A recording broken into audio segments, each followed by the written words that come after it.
ব্লগে তোমরা দেখেছো আমরা বিষ্ণুপুর গেলাম। তা যাওয়ার পরে এই যে আমাদেরকে চা খেতে দিয়েছে, আমরা এখানে বসে সব চা খাচ্ছি। বেশ ঘরে গিয়েই চাটা পেয়ে ভালোই লাগলো। তারপরে এই যে চা খাবে না বলে কোল্ড ড্রিঙ্কস খেলো।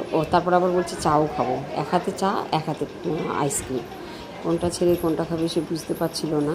চাও খাচ্ছে আইসক্রিমও খাচ্ছে, কোনটার স্বাদ কী করে বুঝবে। আইসক্রিমটা আবার বলেছি বলে কেমন করে হাসছে ওরা।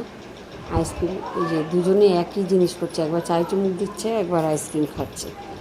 সেই আইসক্রিম আর চা তারপরে আরেকজন এই যে আমার বৌদিও খাচ্ছে, আর এনাদের বাড়িতেই আমরা গেছি, উনিও খাচ্ছে আর কি। উনি আইসক্রিমগুলো নিয়ে এসছে। আর একটা জিনিস তোমাদের সাথে শেয়ার করি, এটা ফার্স্ট টাইম আমি দেখলাম। এটা হচ্ছে মুড়ি কল, একদম ওদের বাড়ির পাশেই আছে।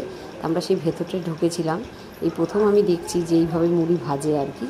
কী ভালো লাগছে দেখতে।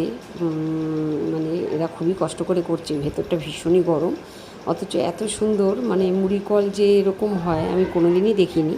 তাই ভাবলাম যে আমি একা কেন দেখবো, সচরাচর তো আসা হয় না, তাই তোমাদের সাথে এটাকে শেয়ার করলাম। তোমরাও দেখো। চলো।